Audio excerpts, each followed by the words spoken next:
Hey guys, it's Savannah. Welcome back to my channel.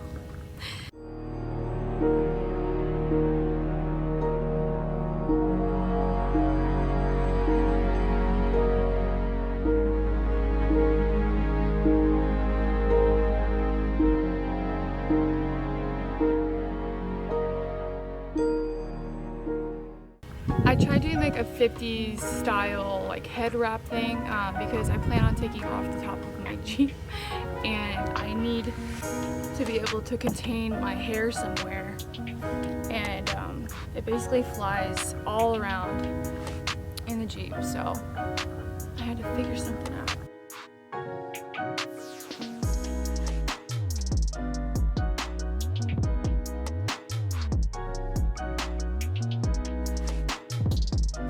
Hey guys, welcome back to my channel. It's your girl Savannah. If you guys are new here, welcome to my channel. I'm so happy to have you. If you are a returning subscriber, thank you so much for your constant support and love and interaction with my channel and other social medias. If you guys are following me on there as well, whether that's Instagram, Twitter, Facebook, which I never even use, and Instagram.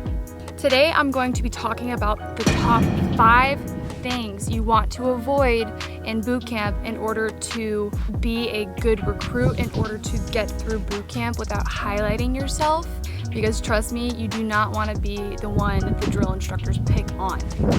Currently out here chilling at the top of World Park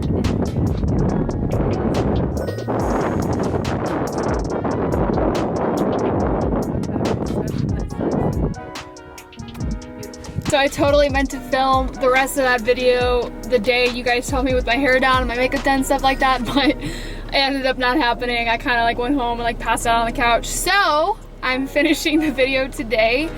So today's video is about, once again, the top 5 tips I have for you guys so you can be successful in Marine Corps boot camp and not get IT'd. Well, you're gonna get IT'd regardless, but it'll help you not get IT'd as much.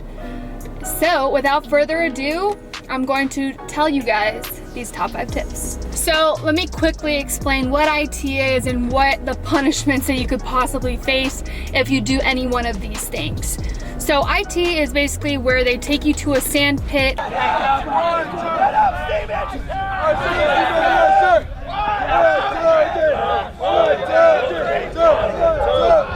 or the quarter deck. IT stands for incentive training. It is one of the 7 authorized methods of instilling discipline that we have here in Parris Island, and it's basically utilized to correct minor disciplinary infractions. IT can only be administered every hour. There's other guidelines that carry as far as how often before chow. There's all kinds of different rules that are depicted in the barracks like squad bay. It's at the front of the barracks squad bay, right where the senior drill instructor's hut is. So it's like this, and there's bunks on each side of the squad bay, and in the center there's like this little like hallway kind of looking thing, and then in the front there's that quarter deck.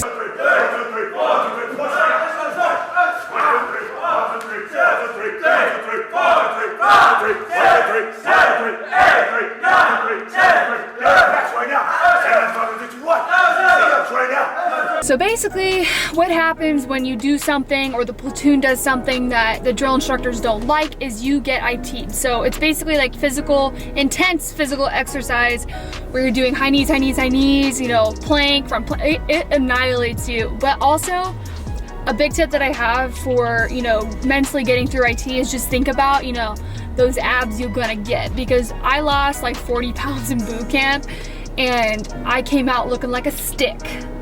A little pale stick with some like great looking tan lines. Nuts. The first tip I have that's gonna sound kind of funny, but it's completely not funny, is don't you goddamn dare steal food from the chow hall. Nothing. There's a girl that stole a peanut butter packet and they found it in the trash can.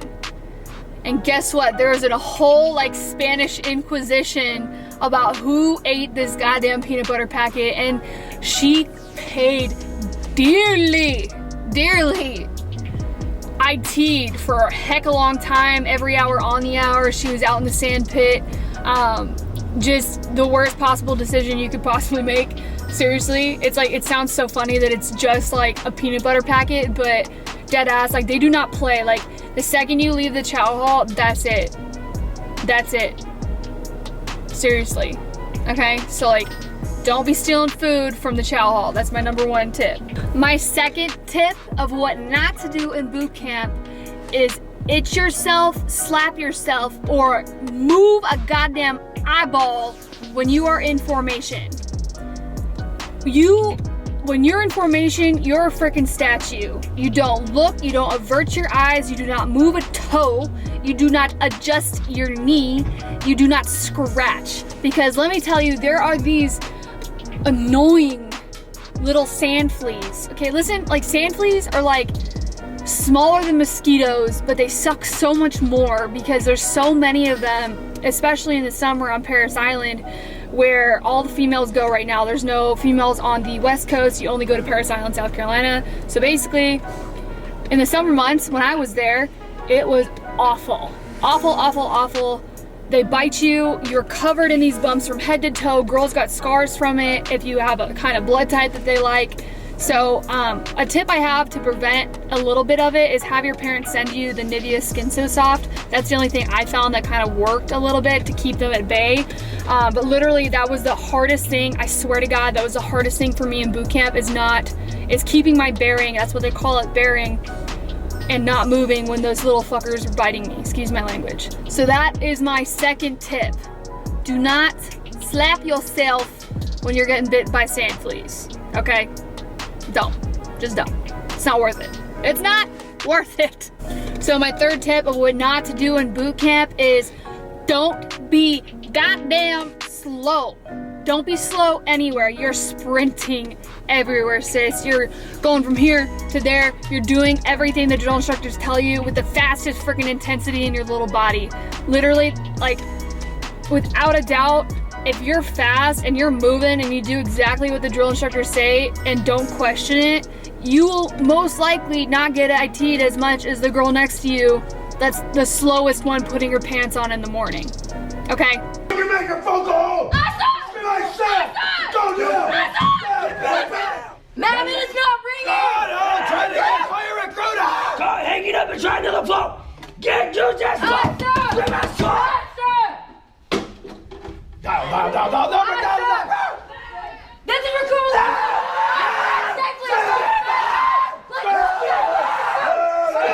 Seriously, don't be freaking slow. I'll expand on this a little bit, but when you're in boot camp, you do not dress yourself. You don't dress yourself.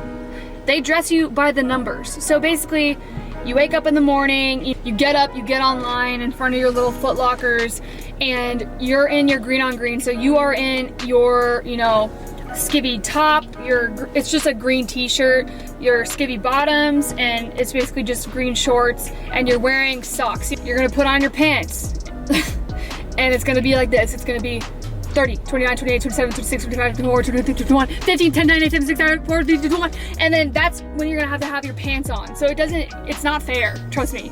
And sometimes the drill instructors will do it even faster to play with you. And if not everybody has their pants done right at the same time, guess what? You're doing it all over again. All over again. And that goes for every single article of clothing. Whether that be underwear, a sports bra, that happens when you get out of the shower. Same thing, but everything's counted down. Everything. You do not get dressed by yourself. That's one of the hardest things I found about boot camp, is not being able to dress my goddamn self. It was like a baby. It was awful. I did not like that part of boot camp at all. So basically, just don't be slow, because if you're that girl that can't get her freaking pants up her ass, and she's the reason why the entire platoon has to keep doing it over and over and over and over again, y'all are all gonna hate that girl. And trust me, you do not want to be that girl. I promise you. All right, y'all, so my fourth tip is not to piss off the girl who is in charge of putting up fire watch. It's called the scribe. You do not want to piss off the scribe. You want to be friends with the scribe. The scribe is the one that puts you on fire watch. The fire watch throughout the night, there's 2 girls who are on duty, or guys, if guys are watching this, but it's 2 people, two recruits that are on duty, and basically they patrol the squad bay to make sure nobody's doing anything they're not supposed to or anything else like that. But I saw time and time again, especially with my platoon, girls that got on the bad side of the scribe. She doesn't care. She'll put them on multiple days in a row. She'll do that. She can do that if she wants to. Yeah, like you can like get mad about it and whatever, but ultimately it's up to her. So don't piss off the scribe. If anything, become the scribe. But seriously, like, if you piss off a squad leader, a guide, anybody that's in any kind of position of power, that's an automatic, like, you're screwed. So do your best to become friends with those people. Don't become their enemies. Trust me, it's not the way to go. So that is one of my biggest tips, though, is if you're going to boot camp, make sure you're in a position of power, whether it's a squad leader, guide, anything, like anything. If you have a certain kind of job, that's what you want. You don't want to just be a recruit that doesn't have a job and just like skating on by. You want to either be friends with somebody that's in charge of something, or, you know, be charged of something yourself. My 5th and final tip is to make sure that if you have friends or family at home, to make sure they are not sending you contraband, whether that's candy, a letter that has little like plastic dicks in it, because that happened. Make sure they don't try to send you a dildo trying to be funny, because you will pay for that. You will get IT'd. You will get made fun of. The drill instructors will not like it. Maybe they'll, you know, think it's funny, you know, in their little hut, but you're not gonna see it. All you're gonna see is that they're pissed. Pissed as hell. So do not get that kind of thing sent to you. Like, just talk to your friends and your family beforehand and let them know like what you can and cannot have sent to you, because they could literally screw you guys up so bad if something like that happens. Like, I don't know what my mom was thinking. I'll give you a personal example, but she like put Tylenol in socks, and then so I was trying to be nice and like give my fellow recruits socks, because we always lost socks somehow. Doesn't matter what environment you're in, socks just seem to grow legs and walk away. But literally, like, all these recruits, I was like, oh, here, take a pair, trying to be nice, and all of a sudden they open the socks and Tylenol pills come flying out, and for all the drill instructors know, it's drugs. They're trafficking, I'm trafficking drugs in socks, you know, to fellow recruits, when that was absolutely not what happened. Like, my mom just thought she was like a genius putting it in socks, like Tylenol. Like, I don't even know. That was really interesting. Just don't let that happen to you, please. Just for your sake, guys, I'm trying to help you. I swear. That is my 5th and final tip. If you guys want an extended series of this, please let me know down in the comments if you want a part 2, because I definitely could list off some more, and let me know also as well what you guys would like to see next from me. Thank you guys so much for watching. Don't forget to like and subscribe this video, please, so I can continue to make more of this content. I love you guys. Thank you so much for your support, and I hope you guys have a wonderful day. All right, bye.